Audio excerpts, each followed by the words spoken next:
Hello everyone and welcome to our today's class. आज हम start करने वाले हैं हमारा 12th क्लास का नेक्स्ट चैप्टर। जेनेटिक्स का बहुत इंपॉर्टेंट चैप्टर है and that is principles of inheritance and variation. बेटा देखो, इस चैप्टर से 7 to 10 क्वेश्चंस इस चैप्टर और इसका जो नेक्स्ट चैप्टर है आपके जेनेटिक्स का मॉलिक्यूलर बेसिस ऑफ इनहेरिटेंस, इन दोनों कंबाइन अगर हम कर लें तो इन दोनों चैप्टर से मिलाकर 7 to 10 क्वेश्चंस बनते हैं हमारे नीट में। तो देखो, बहुत ज़्यादा इंपॉर्टेंट पार्ट कवर करता है आपका जेनेटिक्स। 12 का ये टॉपिक है और इसीलिए इसको बहुत ध्यान से हम पढ़ेंगे, एक भी क्लासेस हम इसकी मिस नहीं करेंगे। ठीक है, तो चलिए स्टार्ट करते हैं। Principles of inheritance and variation बहुत मतलब बेसिक से स्टार्ट करेंगे क्योंकि सारी टर्मिनोलॉजी वगैरह सब पढ़नी है हमें इस चैप्टर में। उसके बाद में हम लोग नेक्स्ट चैप्टर पे कंटिन्यू करेंगे। ठीक है, तो कंप्लीट जो है एज ए होल ये दोनों चैप्टर मिलकर बनाते हैं हमारा जेनेटिक्स। और जेनेटिक्स एक बहुत इंपॉर्टेंट पार्ट कवर करता है हमारे नीट के पोर्शन का। इंट्रोडक्शन की अगर हम बात करें तो देखो, कुछ साइंटिस्ट के नाम हैं। जेनेटिक्स का जब भी नाम आता है तो आपके माइंड में जो सबसे पहला नाम आया होगा वो आया होगा मेंडल का, फॉर श्योर, क्योंकि हमने क्लास 10th में थोड़ा बहुत जेनेटिक्स पढ़ा हुआ है। ठीक है, थोड़ा बहुत हमने इंट्रोडक्शन ले रखा है। लेकिन यहाँ पर एक नया नाम आपको देखने को मिल रहा होगा, that is W Bateson. W Bateson की बात करें तो इन्होंने ये टर्म दिया था जेनेटिक्स। ठीक है, collective study of inheritance and variation. दो इंपॉर्टेंट वर्ड्स जो आपको जेनेटिक्स में पढ़ने को मिलेंगे, that are inheritance and variation. ठीक है, इनहेरिटेंस और वेरिएशंस की जो कलेक्टिव स्टडी होती है उन्हीं को बोला जाता है जेनेटिक्स, जहाँ पर हम क्या पढ़ते हैं कि भाई किस तरीके से इनहेरिटेंस होता है कैरेक्टर्स का from one generation to next और फ्रॉम पेरेंट्स टू ऑफस्प्रिंग्स, और कैसे चेंजेस आते हैं। ऑफस्प्रिंग्स जो हैं वो अपने पेरेंट्स से कैसे डिफरेंट होते हैं, तो उन्हीं को हम वेरिएशंस बोल रहे हैं, जो कि आगे हम डिटेल में डिस्कस भी करने वाले हैं। चलिए, इंट्रोडक्शन टू जेनेटिक्स में हम लोग पढ़ने वाले हैं सबसे पहले हेरिडिटी क्या होती है। So study of transmission of characters from parents to offsprings or from one generation to next, from one generation to next, ये भी आप बोल सकते हो। ठीक है, तो ट्रांसमिशन, जो कैरेक्टर्स का ट्रांसमिशन होता है एक जनरेशन से नेक्स्ट जनरेशन में या पेरेंट्स से ऑफस्प्रिंग में, उसकी स्टडी को हम क्या बोलते हैं, heredity. And what are variations? Variation is the other differences. अगर सिंपल से टर्म में मैं बताऊं तो वेरिएशन क्या है, degree by which progeny differ from their parents. भाई पेरेंट्स से ही कैरेक्टर्स आए हैं कहाँ पर, ऑफस्प्रिंग्स में, but still they are different. बिल्कुल एग्जैक्टली लुक अलाइक नहीं है, हम एग्जैक्टली आइडेंटिकल नहीं है। पेरेंट्स से ही कैरेक्टर्स आए हैं बच्चों में, लेकिन फिर भी बच्चे और पेरेंट एक दूसरे से डिफर हैं दिखने में, फिजिकल अपीयरेंस में आप देखेंगे तो थोड़े से डिफरेंट दिख रहे हैं। तो ये जो डिफरेंसेस हैं इन्हीं को हम क्या बोल रहे हैं, वेरिएशंस। दूसरी डेफिनेशन जो और सिंप्लीफाई कर देती है, differences that are seen among the members of same species. हम सब ह्यूमन बींग्स जो हैं एक ही स्पीशीज के मेंबर्स हैं, होमो सैपियन। ठीक है, लेकिन फिर भी हम सब अलग अलग दिखते हैं। तो ये जो डिफरेंसेस एक ही स्पीशीज के मेंबर्स में देखने को मिलते हैं, दीज आर वेरिएशंस। क्लियर है?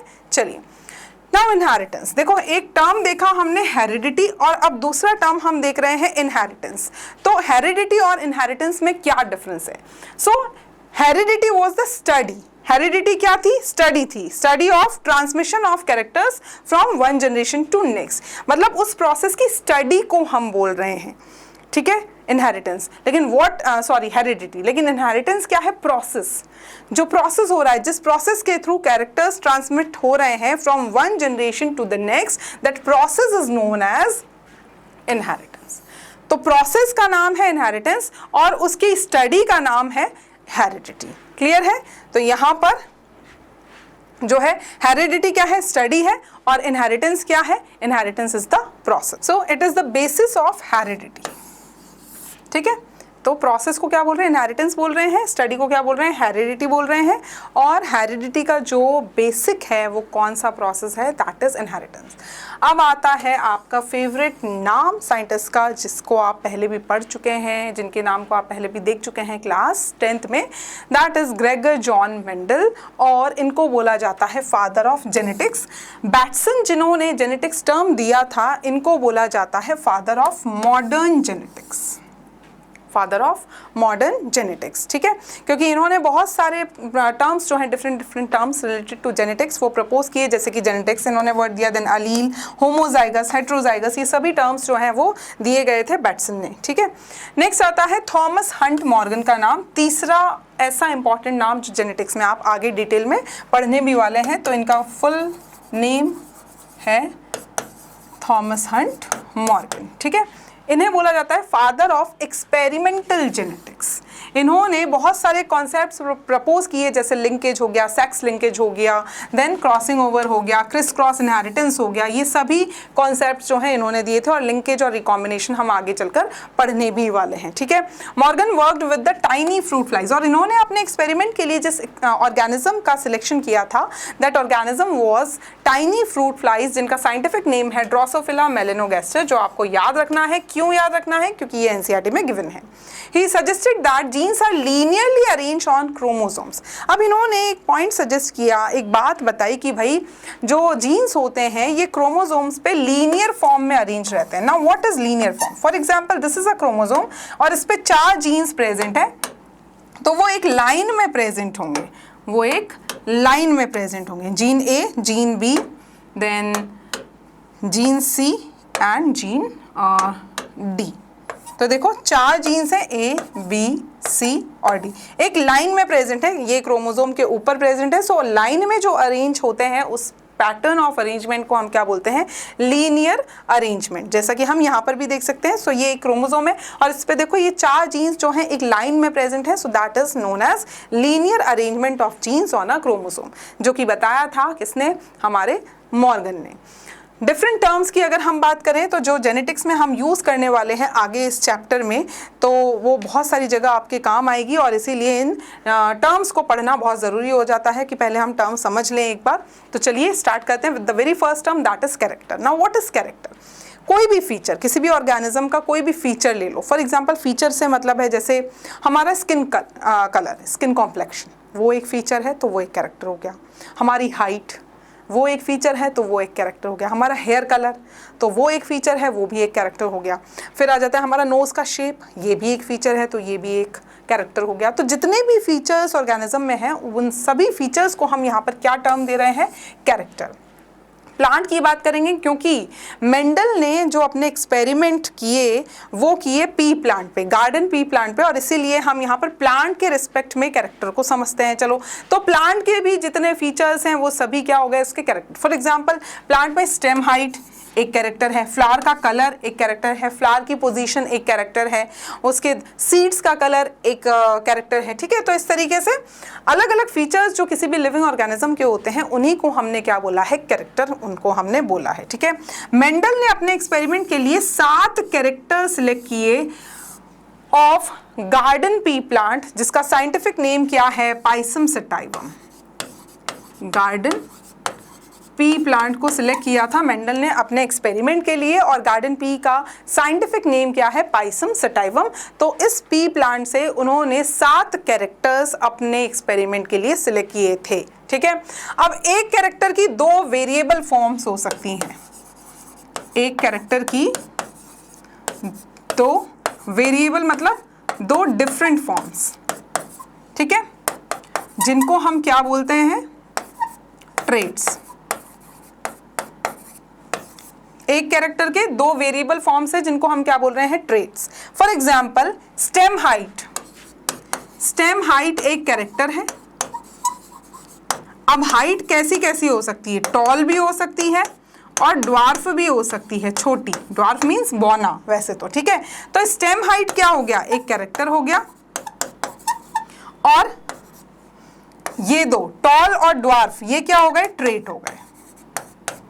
तो एक कैरेक्टर के 2 डिफरेंट फॉर्म्स, 2 डिफरेंट फॉर्म्स है ना, एक लंबा और एक छोटा, ठीक है। तो ये जो 2 डिफरेंट फॉर्म्स हैं एक कैरेक्टर के, इन्हीं को हम क्या बोल रहे हैं? Traits. So variable form of a character, जैसे हाइट का अगर एक कैरेक्टर है तो उसके 2 फॉर्म्स क्या क्या हो गए? टॉल और dwarf. Mendel selected 14 traits on Pisum sativum. Mendel ने 7 कैरेक्टर लिए, एक कैरेक्टर के 2 फॉर्म्स हैं, तो 7 के कितने हो गए? 7 × 2, इजी सी मैथ्स है, मतलब 14 ट्रेट्स उन्होंने सिलेक्ट किए अपने एक्सपेरिमेंट्स के लिए from Pisum sativum that is P plant. Clear है?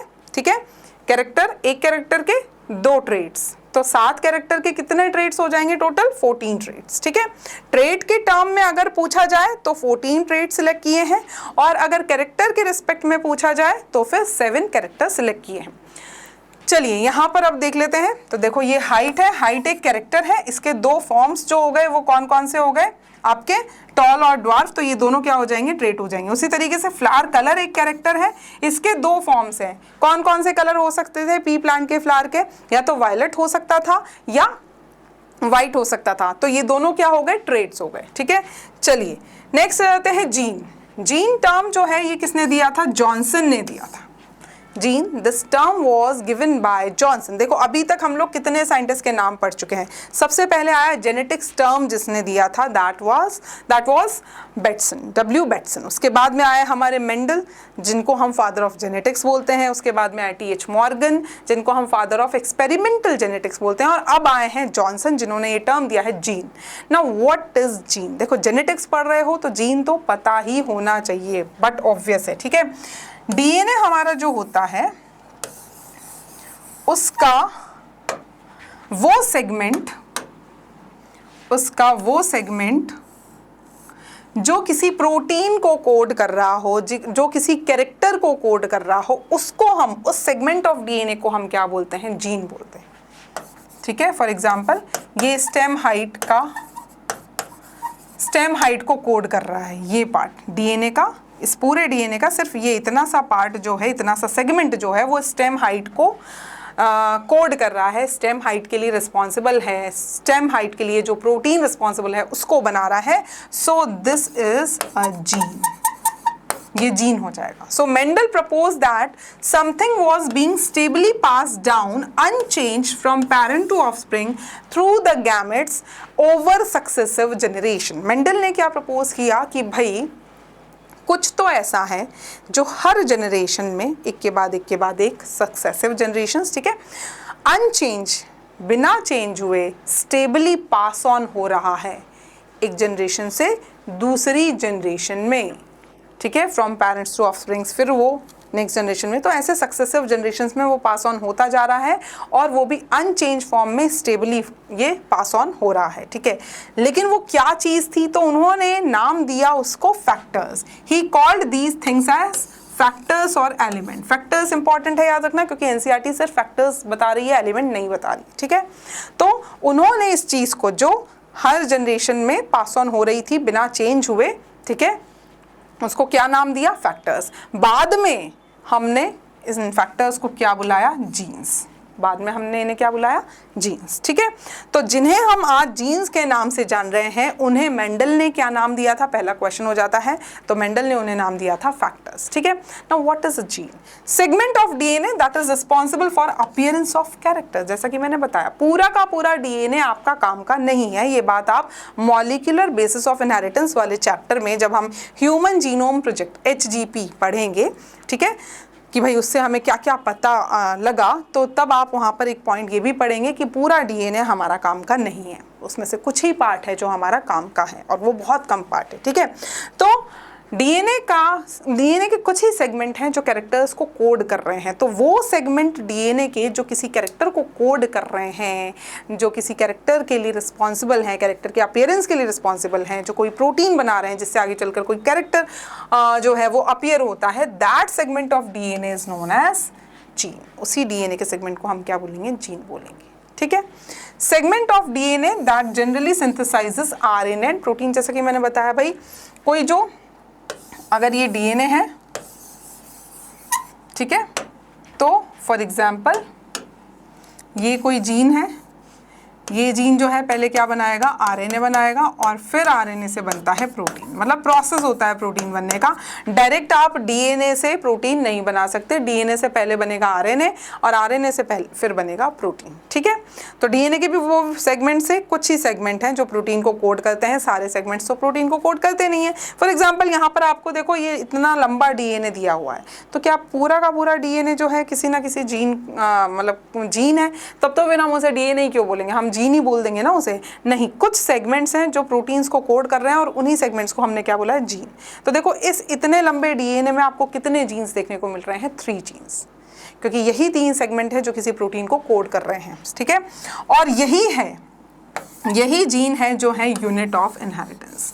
Jeans are the unit of inheritance जो एक जनरेशन से दूसरी जनरेशन में पास ऑन होता है। जैसा कि मेंडल ने प्रपोज किया था कि कुछ तो ऐसा है जो एक जनरेशन से दूसरे जनरेशन में, मतलब पेरेंट्स से ऑफस्प्रिंग्स में ट्रांसफ़र हो रहा है बिना कोई चेंज के, स्टेबली फॉर सक्सेसिव जनरेशन्स, ठीक है। एक के बाद एक ट्रांसफ़र होता जा रहा है, ठीक है। और वही है जो कैरेक्टर्स को का ट्रांसमिशन कर रहा है एक जनरेशन से नेक्स्ट जनरेशन में। तो इनहेरिटेंस क्या है, transmission of characters from one generation to the next. तो इनहेरिटेंस ये है। तो यूनिट ऑफ इनहेरिटेंस कौन लेकर जा रहा है, एक जनरेशन से दूसरी जनरेशन में कौन लेकर जा रहा है कैरेक्टर्स को, कौन ट्रांसमिशन कर रहा है, that is gene. So genes are the unit of inheritance, ठीक है, क्लियर है। और केमिकल कंपोजिशन अगर हम जीन का देखें तो भाई केमिकल कंपोजिशन जीन का क्या होगा, जीन क्या है, जीन डीएनए का टुकड़ा है। तो डीएनए का जो केमिकल कंपोजिशन है वही सेम किसका है, जीन का भी केमिकल कंपोजिशन वही रहेगा, ठीक है। Next is now what are alleles. देखो अभी हमने थोड़ी देर पहले पढ़ा कि कैरेक्टर्स, एक कैरेक्टर के जो 2 वेरिएबल फॉर्म्स होते हैं उनको हम ट्रेट्स बोलते हैं, ठीक है। तो एक जीन के जो 2 वेरिएबल फॉर्म्स होते हैं उनको हम क्या बोलते हैं, अलील्स बोलते हैं। 1 gene 2 alternate forms, 2 alternate forms are known as alleles, ठीक है। एक जीन के जो 2 ऑल्टरनेट फॉर्म्स हैं उन्हीं को हम क्या बोल रहे हैं, अलील्स बोल रहे हैं, क्लियर है, ठीक है। तो यहाँ पर देखो एक जीन के जो 2 ऑल्टरनेट फॉर्म्स हैं उन्हीं को हम क्या बोल रहे हैं, अलील्स बोल रहे हैं। तो एक कैरेक्टर के 2 वेरिएबल फॉर्म्स ट्रेट्स, एक जीन के 2 ऑल्टरनेट या वेरिएबल या कॉन्ट्रास्टिंग फॉर्म्स अलील्स, ठीक है। फॉर एग्जाम्पल एक जीन है जो हाइट को कोड कर रहा है, हाइट को कोड कर रहा है, तो उसके 2 अलील्स हो जाएंगे, कौन कौन से, टॉल वाला और ड्वार्फ वाला। एक अलील टॉल वाले को कोड करेगा और टॉल हाइट को कोड करेगा और दूसरा अलील जो है वो ड्वार्फ हाइट को कोड करेगा। सो jeans which code for a pair of contrasting traits are known as alleles. They are slightly different forms of the same gene. एक ही जीन की 2 फॉर्म्स हो गई हैं। एक ओरिजिनल जीन है जो नेचर ने हमें दिया है वो हमेशा ओरिजिनल रहेगा, ठीक है। तो एक ओरिजिनल जीन है, उसी में हल्का फुल्का सा मॉडिफिकेशन हुआ और उसी से दूसरा फॉर्म बन गया। तो यहाँ पर 2 फॉर्म बन गए, एक ओरिजिनल वाला और एक जो मॉडिफाइड वाला है, ठीक है। So they are slightly different forms of the same gene. Alternate forms of a gene are called alleles. Alternate forms, एक जीन की जो 2 ऑल्टरनेट फॉर्म्स होती हैं, 2 से ज़्यादा भी हो सकती हैं कुछ केसेस में, तो उन्हीं ऑल्टरनेट फॉर्म्स को हम क्या बोल रहे हैं, अलील्स बोलते हैं। Alleles arise due to mutation. जैसे फॉर एग्जांपल कोई ओरिजिनल जीन है, इसी में कुछ म्यूटेशंस हुए और म्यूटेशंस के बाद में आपको मिला मॉडिफाइड अलील। तो देखो नॉर्मल अलील या ओरिजिनल अलील तो अपनी जगह है ही सही। अब आपके पास एक जीन के 2 फॉर्म्स हो गए, एक तो ये वाला हो गया और एक ये वाला हो गया। तो ये दोनों क्या हो गए, ओरिजिनल जीन और ये मॉडिफाइड जीन। तो ये 2 फॉर्म्स हो गए एक ही जीन के, तो इनको हम क्या बोलेंगे, अलील्स बोलेंगे। Alleles are present at the same locus on homologous chromosome. बहुत इंपॉर्टेंट पॉइंट है और ये लाइन ना समझने में बड़ी मतलब मुश्किल आती है, ठीक है, बच्चों को, कि alleles are present at the same locus on homologous chromosome. अब पहले तो इसके लिए समझना है कि होमोलोगस क्रोमोसोम क्या होते हैं। भाई हम हैं diploid organisms, humans diploid organisms हैं। 2n, n मतलब एक single set of chromosome, 1 set of chromosome. n मतलब 1 सेट ऑफ क्रोमोसोम। तो हम में कितने, 2n लिखा है मैंने, मतलब 2n means 2 set of chromosome, है ना। अब एक सेट में कितने थे, एक सेट में थे 23, तो 2 सेट में कितने हो जाने चाहिए, 46।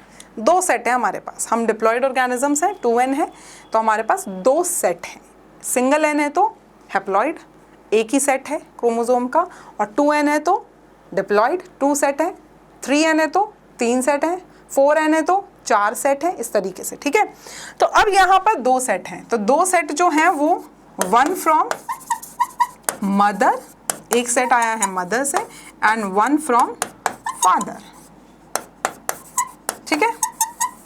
ये बात सिर्फ मदर फादर के लिए ही एप्लीकेबल नहीं है, ये बात पूरी एक स्पीशीज़ के लिए एप्लीकेबल है। फॉर एग्जांपल पूरी की पूरी ह्यूमन स्पीशीज़ में जो क्रोमोसोम 1 होगा उसमें सेम जीन्स प्रेजेंट होंगे, मतलब सेम कैरेक्टर के जीन्स प्रेजेंट होंगे, ठीक है।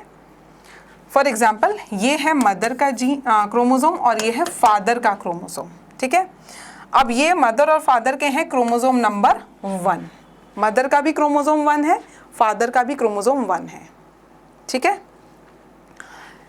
अब इस मदर के क्रोमोसोम 1 पे यहाँ पर प्रेजेंट है हाइट का जीन। कौन सा जीन? हाइट का जीन। तो फादर के भी क्रोमोसोम 1 पे इसी लोकेशन पे प्रेजेंट होगा हाइट का जीन।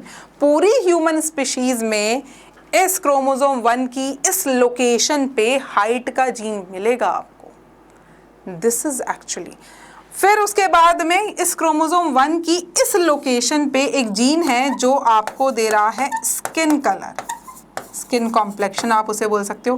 तो क्रोमोसोम 1 की इस लोकेशन पे फादर के क्रोमोसोम पे भी यही जीन प्रेजेंट है, और पूरी ह्यूमन स्पीशीज में क्रोमोसोम 1 की इस वाली लोकेशन पे स्किन कलर का जीन प्रेजेंट है।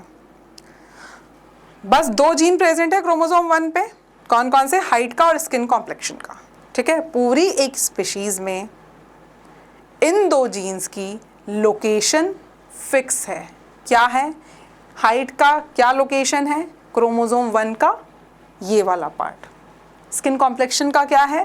क्रोमोसोम 1 का ये वाला पार्ट, और ये फिक्स है इनकी लोकेशन एक स्पीशीज के लिए, मतलब ह्यूमन स्पीशीज के लिए, ठीक है। आप किसी भी ह्यूमन बीइंग के क्रोमोसोम 1 को उठाकर देखोगे तो आपको यहाँ पर मिलेगा हाइट का जीन, यहाँ मिलेगा आपको स्किन कॉम्प्लेक्शन का जीन।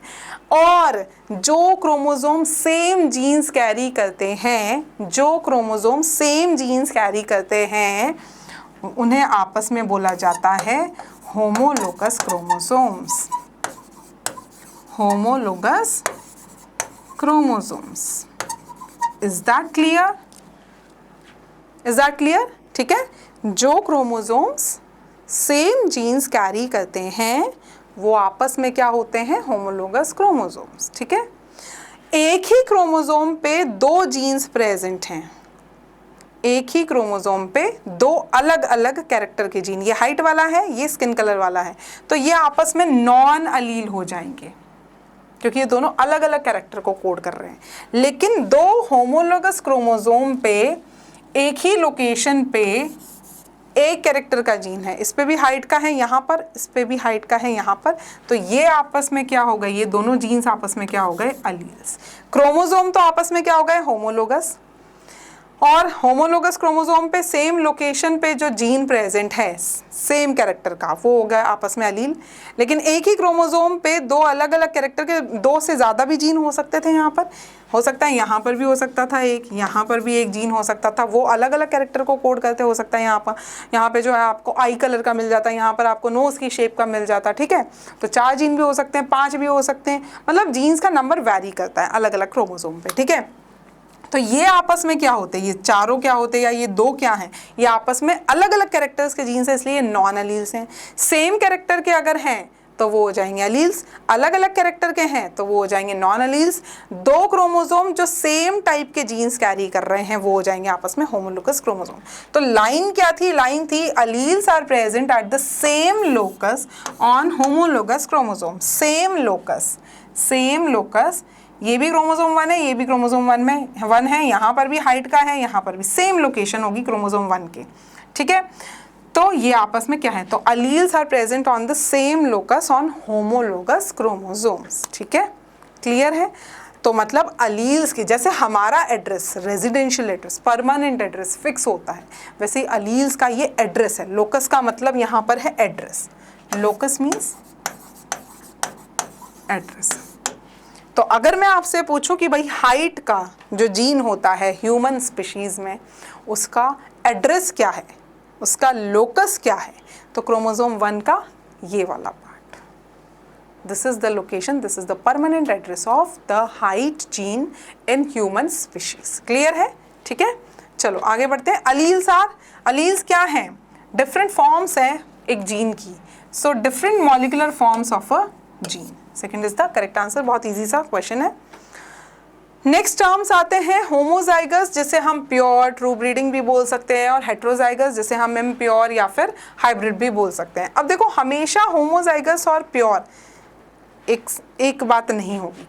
ज़्यादातर केसेस में आपको, जनरली आपको केसेस में होमोजाइगस प्योर सेम मतलब आप यूज़ कर सकते हैं सिनोनिम्स की तरह, बट नॉट ऑलवेज, हमेशा ऐसा हो ये ज़रूरी नहीं है। ठीक है, होमोजाइगस, अब देखो एक जीन है, एक जीन के लिए आप अपने A to Z अल्फ़ाबेट्स में से कोई भी एक लेटर, कोई भी एक अल्फ़ाबेट सिलेक्ट कर लो।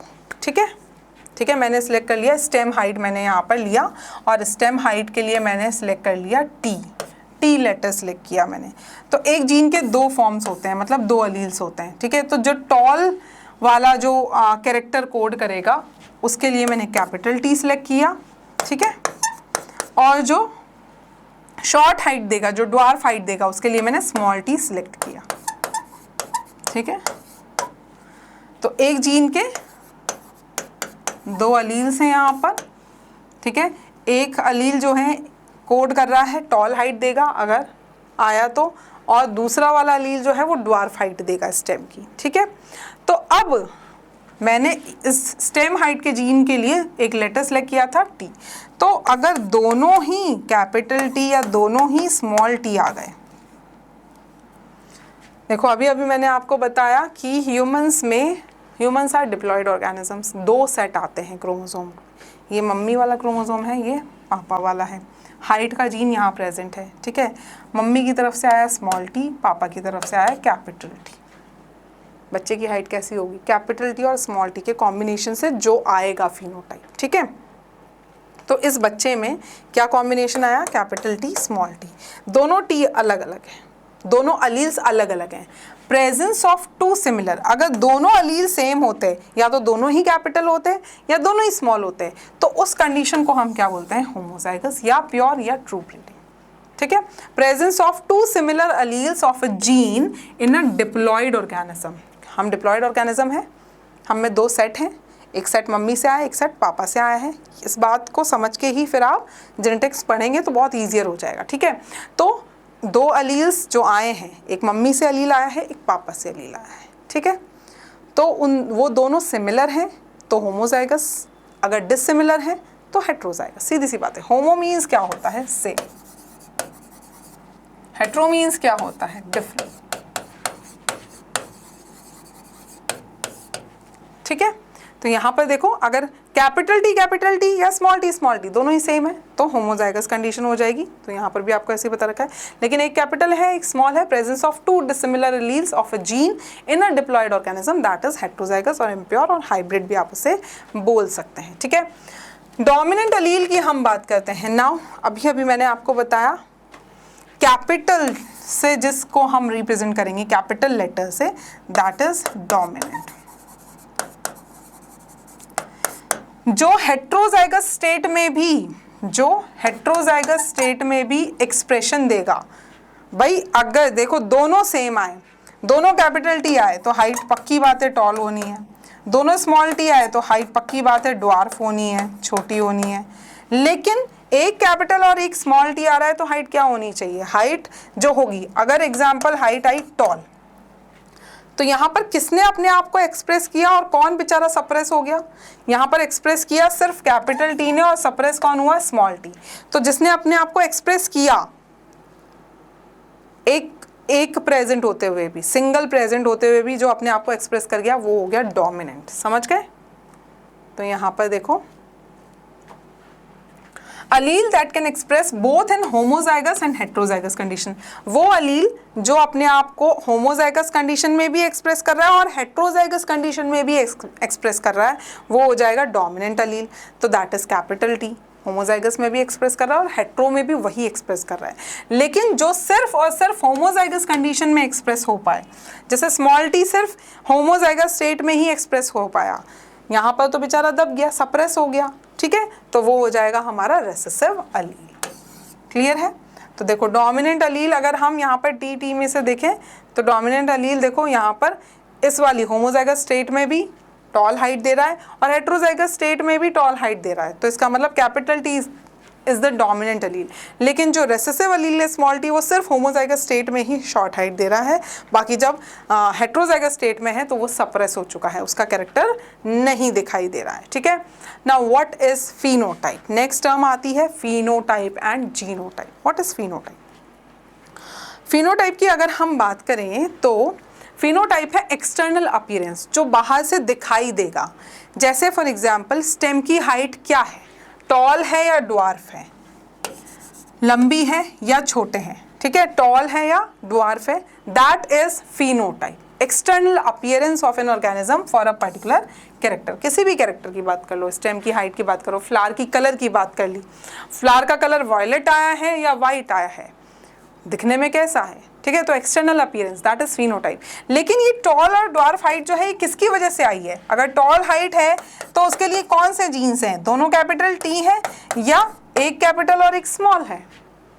तो उसमें अंदर जीन्स कौन से हैं जिसकी वजह से उसकी टॉल हाइट आई है? दैट जेनेटिक कॉन्स्टिट्यूशन और genetic makeup of an organism for a particular character is known as its genotype, ठीक है। अगर शॉर्ट हाइट आई है तो क्या जीन्स हैं जिसकी वजह से शॉर्ट हाइट आई है? वो उसका जीनोटाइप, और उसकी वजह से वो दिख कैसा रहा है, that is it's phenotype. Clear है?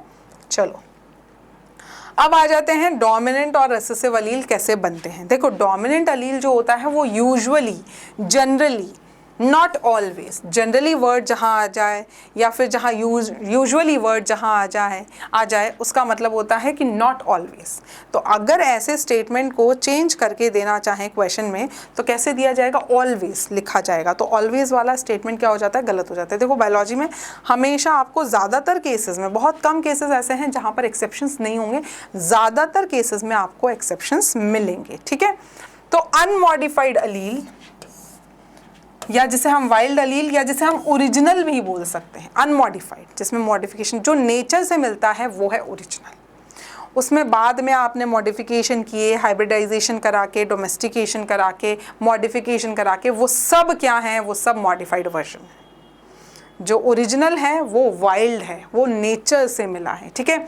Alleles are present in nature from the starting से अलील्स प्रेजेंट है नेचर में। तो जो नेचर से डायरेक्ट आप उठा के लाए हो that is the original one, वही है ओरिजिनल वन। उसी को अनमॉडिफाइड, ओरिजिनल या वाइल्ड अलील आप बोल सकते हो। Generally the unmodified allele is the dominant, generally, लेकिन ज़्यादातर केसेस में, मोस्टली भी बोल सकती हूँ, यूजुअली भी लिख सकती हूँ, ठीक है, not in all cases, but ज़्यादातर केसेस में जो अनमॉडिफाइड, जो ओरिजिनल अलील होता है वो डोमिनेंट अलील होता है, ठीक है।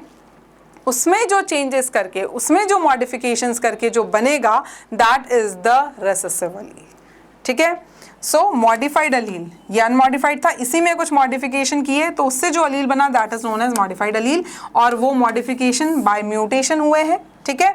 और जनरली वर्ड पे फोकस करना, a modified allele is a recessive allele. Modified allele जो होता है वो रेसेसिव अलील होता है, ठीक है, जनरली, नॉट ऑलवेज। ये बात का खास ध्यान रखना।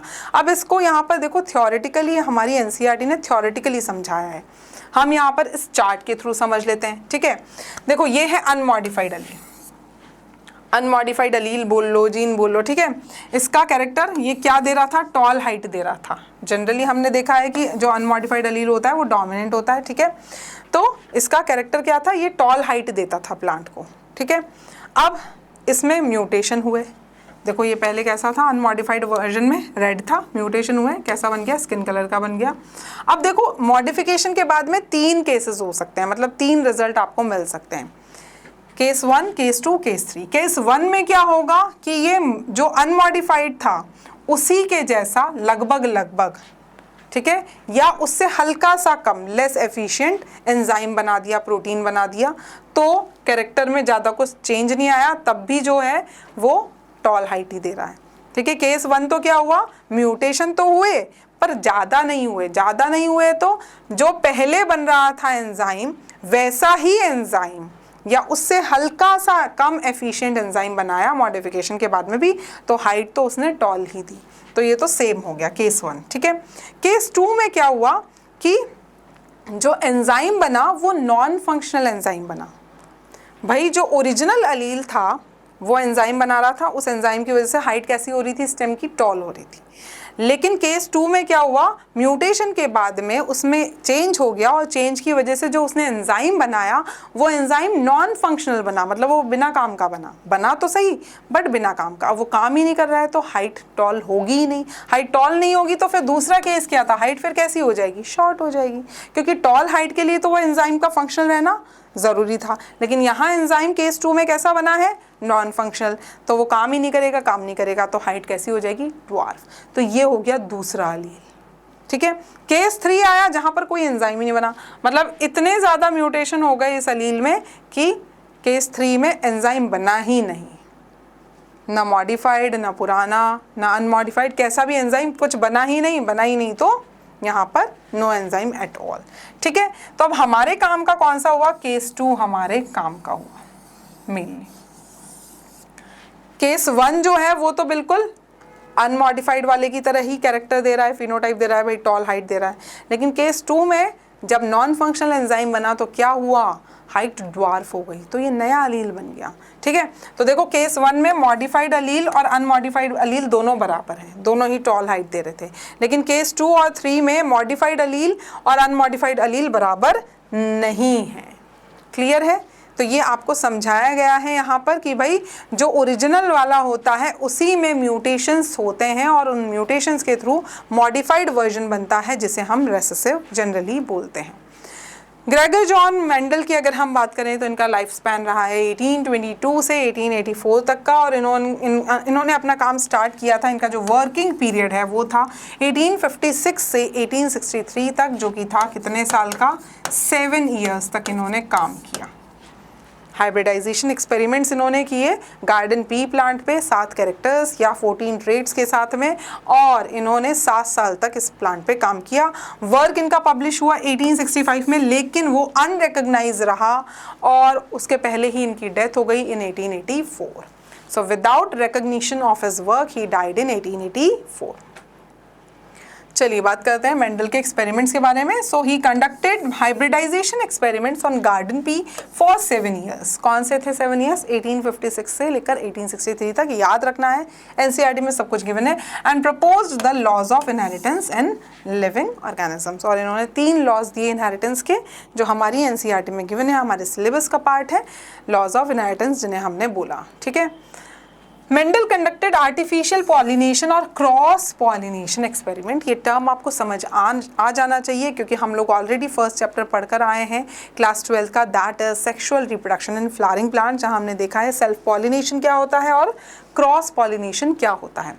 सो ही कंडक्टेड आर्टिफिशियल पॉलिनेशन और cross pollination experiments using several true breeding P lines.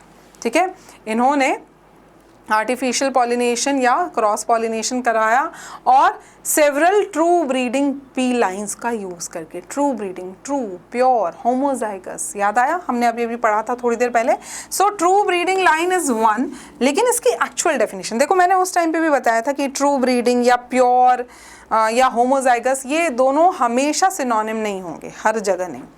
तो प्योर लाइन या ट्रू ब्रीडिंग लाइन की जो प्रॉपर डेफिनेशन है वो यहाँ गिवन है आपको, और ये याद रखनी है। ठीक है, तो क्या डेफिनेशन है भाई ट्रू ब्रीडिंग लाइन, आप किसे बोलोगे, one that having undergone continuous self-pollination shows stable trait inheritance and expression for several generations। ठीक है, for example true breeding line वो है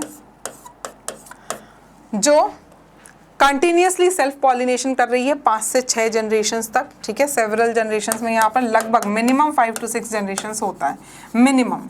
ठीक है, मैक्सिमम तो ज़्यादा जा सकता है।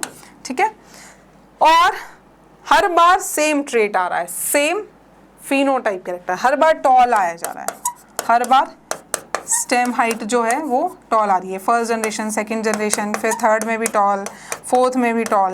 इसका मतलब ये देखो, हर बार टॉल आ रही है, इसका मतलब वहाँ पर ये वाला केस है, क्योंकि अगर ये वाला केस होता तो कहीं ना कहीं शॉर्ट हाइट आती, आपको किसी न किसी जनरेशन में आपको शॉर्ट हाइट वाले प्लांट्स भी मिलते ज़रूर, ठीक है। पर लेकिन यहाँ पर हर बार आपको टॉल मिल रहा है, इसका मतलब पक्की बात है कि होमोजाइगस स्टेट में।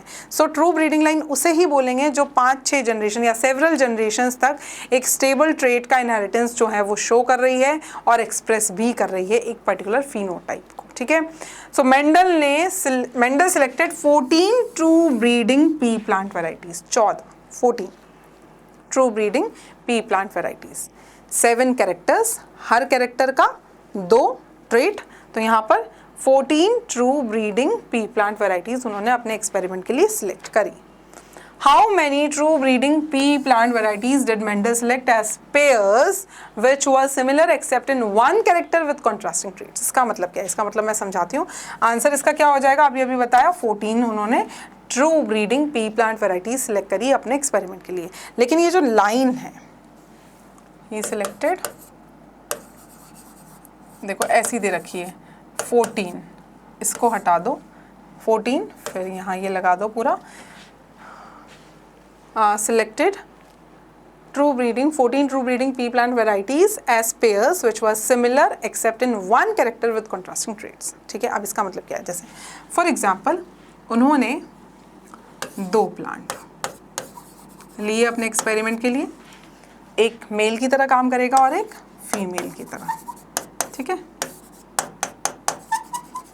14 सिलेक्ट किए ना, ठीक है, और फिर क्या बोल रहे हैं, which was similar except in one character with contrasting traits, ठीक है।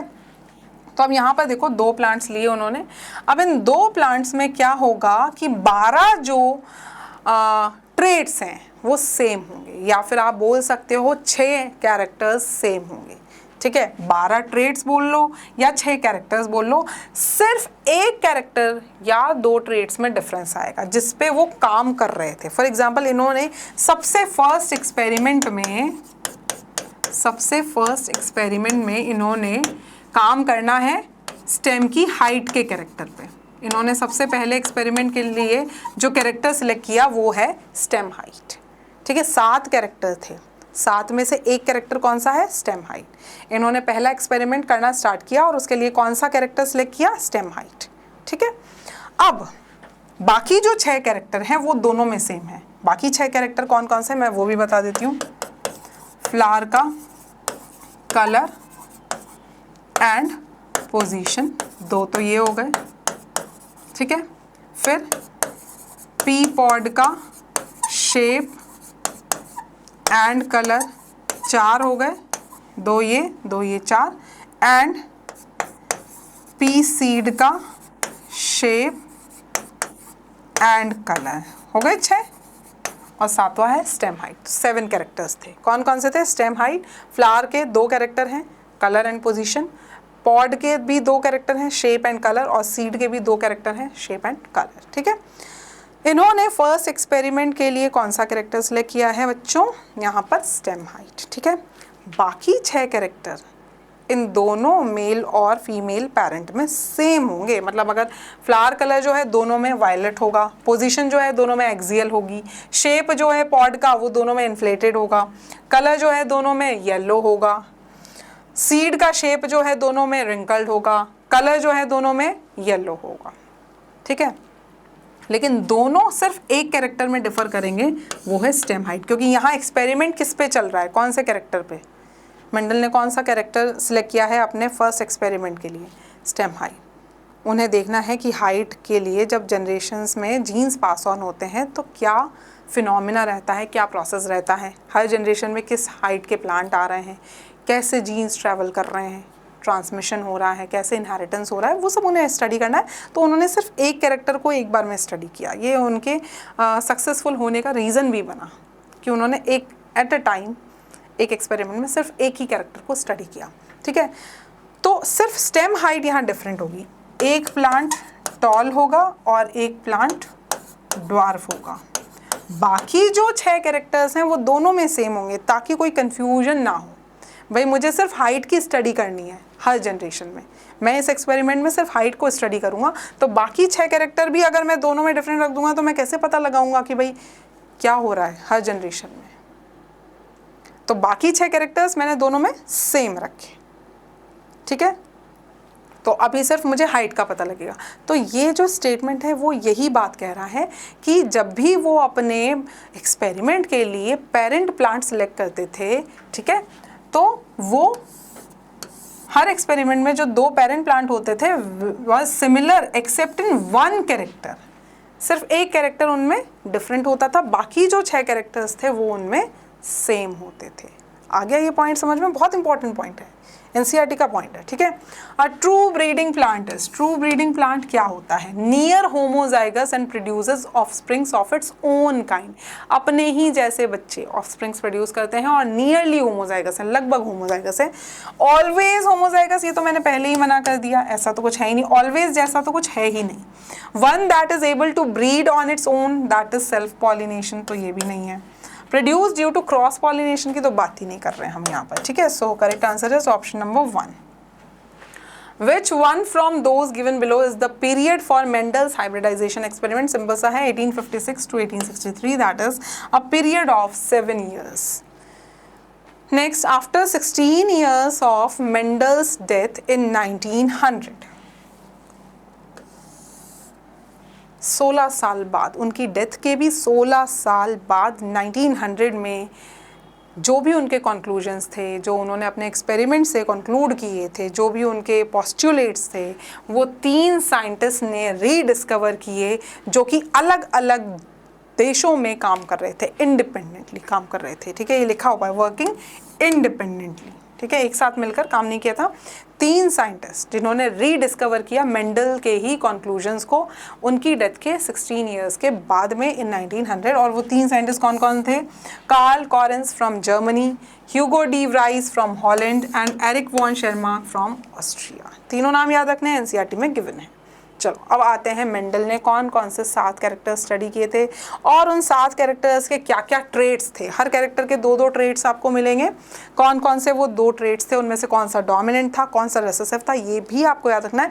हाँ, बस जो आपको याद नहीं रखना है वो है कि ये 7 कैरेक्टर्स के जीन्स जो थे वो कौन से क्रोमोसोम पे प्रेजेंट थे। ऐसा कहीं गिवन नहीं है एनसीईआरटी में, तो बिल्कुल दिमाग ना लगाएं याद रखने में। बहुत सारे इंस्टीट्यूट्स के मॉड्यूल्स, बहुत सारी जो आप एक्स्ट्रा किताबें पढ़ते हैं ना, गूगल पे जाके जो सर्च करते हैं एआई, प्लीज़ इतना भी डेप्थ में नहीं जाना है हमें। जितना एनसीईआरटी ने बताया है सिर्फ उतना पढ़ लेना, इनफ है, ठीक है।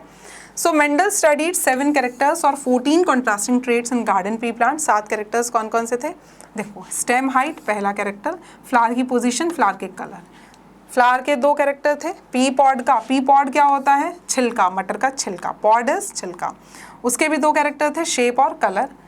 और फिर पी का सीड जो मटर का दाना होता है, उसके भी 2 कैरेक्टर थे, कलर और शेप, ठीक है। तो यहाँ पर अब देखो, स्टेम हाइट में 2 ट्रेट्स थे, टॉल और ड्वार्फ। डोमिनेंट कौन सा है? डोमिनेंट वाला ऊपर वाले कॉलम में लिखा हुआ है और रिसेसिव वाला जो है वो नीचे वाले कॉलम में लिखा हुआ है, ठीक है। तो यहाँ पर टॉल डोमिनेंट था स्टेम हाइट में और ड्वार्फ रिसेसिव ट्रेट था। फ्लावर पोजीशन में एक्सियल जो था वो डोमिनेंट ट्रेट था और टर्मिनल जो था वो रिसेसिव ट्रेट था। Now what is axial and what is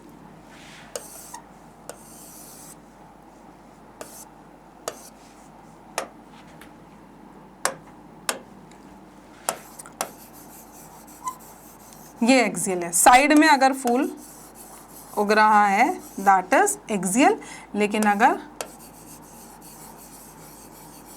apex पे उग रहा है दैट इज टर्मिनल। यहाँ लिख भी देती हूँ मैं, दिस इज टर्मिनल। टर्मिनल की जगह एक और टर्म यूज किया जा सकता है एपिकल, कंफ्यूज मत होना, ठीक है। और ये कौन से हैं? एक्सियल, या जिन्हें हम लेटरल भी बोल सकते हैं। साइड में जो होता है उसे लेटरल बोलते हैं या एक्सियल बोल सकते हैं, और जो यहाँ पर होता है एपेक्स पे होता है दैट इज एपिकल और टर्मिनल उसे बोल सकते हैं। तो एक्सियल साइड वाले जो हैं वो डोमिनेंट है और टर्मिनल वाला जो है वो रिसेसिव है। फ्लावर कलर 3rd कैरेक्टर है, वॉयलेट डोमिनेंट है, वाइट जो है वो रिसेसिव है।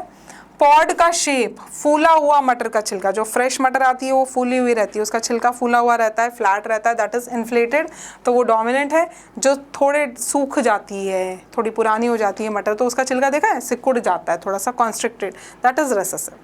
पॉड के कलर में ग्रीन जो कलर होगा, जो फ्रेश आती है उसका छिलका ग्रीन होता है, दैट इज डोमिनेंट। और पॉड के कलर में येलो जो है वो थोड़े दिन बाद सूख जाता है मटर, ठीक है, तो उसका छिलका येलो कलर का हो जाता है, and that is recessive trait. मटर के दाने में सीड का कलर जो होगा, दाने का कलर, उसमें उल्टा है। पॉड का कलर में ग्रीन डोमिनेंट था, लेकिन सीड के कलर में येलो डोमिनेंट है, और ग्रीन जो है वो रेसेसिव है। इन दोनों में कंफ्यूज मत होना, ये इंपॉर्टेंट है। पॉड के कलर में ग्रीन डोमिनेंट है, जो नेचुरल सी बात है, ठीक है, लेकिन सीड के कलर में येलो डोमिनेंट है और ग्रीन रेसेसिव है। और सीड का शेप जो है, देखो मटर के दाने जब फ्रेश होते हैं तो गोल गोल होते हैं, बिल्कुल राउंड, तो दैट इज डोमिनेंट। लेकिन आप थोड़े दिन रख दो तो फिर क्या होता है, वो उन पे झुर्रियाँ झुर्रियाँ सी आ जाती हैं, ठीक है, सिकुड़ जाते हैं, दैट इज रिंकल्ड, वो रेसेसिव ट्रेट है। चलिए आगे चलते हैं। Given below are two statements. Statement 1 says Mendel studied 7 pairs of contrasting traits in pea plants and proposed the laws of inheritance. बिल्कुल सही है, इन्होंने 7 pairs पढ़े, pairs बोला है, ठीक है, of contrasting traits in pea plants, और इन्होंने law of inheritance propose किया, बिल्कुल सही है। Statement 2, 7 characters examined by Mendel in his experiment on pea plant were seed shape and color, flower color, pot shape and colour, flower position and stem height. बिल्कुल यही 7 characters थे, दोनों statement यहाँ पर सही है, सही आंसर हो जाएगा। Both the statements first and second are correct. The number of contrasting characters, characters आ गया तो मतलब कितने होने चाहिए, 7 होने चाहिए। Studied by Mendel for his experiment was 7। During breeding the removal of anthers from a flower is called. अच्छा, अब होता क्या है, देखो मेंडल ने सिलेक्ट किया पी प्लांट को अपने एक्सपेरिमेंट के लिए। उन्होंने सिर्फ पी प्लांट को ही क्यों सिलेक्ट किया, एनिमल को भी सिलेक्ट कर सकते थे। पहली बात तो प्लांट को सिलेक्ट क्यों किया, दूसरी बात प्लांट्स में भी सिर्फ पी प्लांट ही क्यों, कुछ तो क्वालिटीज़ होंगी। उनमें से एक क्वालिटी ये थी कि पी प्लांट में बाइसेक्सुअल फ्लावर होते हैं, बाइसेक्सुअल फ्लावर। अब बाइसेक्सुअल फ्लावर है, इसका मतलब having both male and female reproductive organ in same flower. एक ही फ्लावर में आपको दोनों टाइप के रिप्रोडक्टिव ऑर्गन मिल जाएंगे, मेल और फीमेल। उस टाइप के फ्लावर को हम क्या बोलते हैं, बाइसेक्सुअल फ्लावर। लेकिन जब आप हाइब्रिडाइजेशन एक्सपेरिमेंट करते हो तो मैंने आपको बताया था 2 पेरेंट सिलेक्ट करने होते हैं। अब 2 पेरेंट का मतलब क्या समझ रहे हो आप, एक मदर और एक फादर, तो मतलब एक मेल की तरह काम करेगा और एक फीमेल की तरह। तो अगर मेरे पास तो पी प्लांट है, पी प्लांट में तो सारे बाइसेक्सुअल फ्लावर होते हैं, तो मतलब मुझे सारे बाइसेक्सुअल फ्लावर में से जिनको मेल बनाना है, ठीक है, जिनको मेल की तरह एक्ट करवाना है, उनमें से तो फीमेल वाला जो पार्ट है वो हटाना होगा। लेकिन जिनको मुझे फीमेल की तरह एक्ट करवाना है उनमें से मुझे मेल पार्ट हटाना होगा, ठीक है। तो क्या करते हैं, उनमें से एंथर हटा देते हैं, ऐसे फ्लावर में से।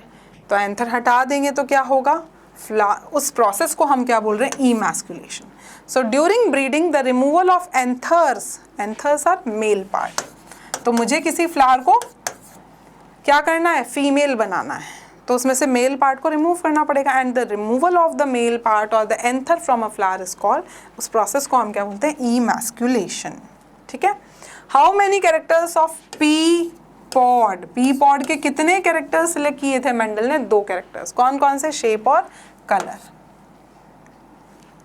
Reasons for unrecognition of Mendel's work. अब मेंडल का जो काम है वो इतने लंबे टाइम तक अनरिकग्नाइज्ड क्यों रहा, क्यों छुपा हुआ रहा, क्यों उसको रिकग्निशन नहीं मिली, क्यों उसको पहचान नहीं मिली, तो उसके लिए बहुत सारे रीजंस थे उस टाइम के, वो यहाँ दे रखे हैं एनसीईआरटी में। भाई उन्होंने पब्लिश किया था अपना काम, इनहेरिटेंस पे जो उन्होंने काम किया था वो उन्होंने पब्लिश किया था इन 1865, लेकिन बहुत सारे रीजंस की वजह से वो 1900 तक, जब तक ये 3 साइंटिस्ट नहीं आए तब तक वो अनरिकग्नाइज रहा। पहला रीज़न था कम्युनिकेशन वॉज नॉट ईजी। आजकल तो आप कोई भी काम करते हो यूट्यूब पे डाल दो, AI से बनाओ, यूट्यूब पे डाल दो, गूगल पे, मतलब बहुत सारे प्लेटफॉर्म्स है, बहुत सारा सोशल मीडिया, बहुत सारा है, बहुत ईजी हो गया है कम्युनिकेशन, है ना, बहुत ज़्यादा ईजी, ठीक है। लेकिन उस टाइम पे ये सब नहीं था, इनफैक्ट फ़ोन्स बहुत रेयर थे, तो सोचो कम्युनिकेशन जो था वो इतना इजी नहीं था, तो इसीलिए उनके काम को इतना पब्लिसिटी नहीं मिली। सेकंड रीज़न था जो मेन रीजंस में से एक है हिज कॉन्सेप्ट ऑफ जीन्स और फैक्टर्स, जो उन्होंने टर्म दिया था फैक्टर्स, जीन को उन्होंने क्या बोला था factors, as stable and discrete units that controlled the expression of traits and of the pair of alleles which did not blend with each other was not accepted by his contemporaries as an explanation for the apparently continuous variation seen in nature. उन्होंने जो explanation दिया था कि लगातार जो differences आ रहे हैं, हर generation में आपको कुछ ना कुछ differences देखने को मिलते हैं, भले ही वो पेरेंट्स से कैरेक्टर्स का ट्रांसमिशन चल रहा है, फिर भी कुछ ना कुछ differences, variations देखने को मिल रहे हैं. तो उन्होंने इस कॉन्सेप्ट को एक्सप्लेन करने के लिए जो फैक्टर का जो टर्म दिया कि भाई ये डिस्क्रीट और स्टेबल यूनिट होती हैं जो हमारे एक्सप्रेशंस ऑफ ट्रेट्स को कंट्रोल करती हैं, एक दूसरे के साथ ब्लेंड नहीं करती हैं, मिक्स नहीं होती हैं, ठीक है. ये बात उनके कॉन्टेम्प्रेरीज, उनके साथी जो साइंटिस्ट थे उस टाइम के, उन्होंने एक्सेप्ट नहीं करी. थर्ड रीज़न था भाई बायोलॉजी का बच्चा है, मैथ्स बिल्कुल नहीं आनी चाहिए. हमने मैथ्स से पीछा छुड़ाने के लिए ही बायोलॉजी ली है. अब आप मैथ्स घुसेड़े जा रहे हो, वहाँ पर स्टैटिस्टिक्स यूज़ किए जा रहे हो. तो मेंडल ने क्या किया था, Mendel's approach of using mathematics to explain biological phenomena was totally new. बहुत नया कॉन्सेप्ट था ये. भाई बायोलॉजी में मैथ्स को मत लाओ, ठीक है.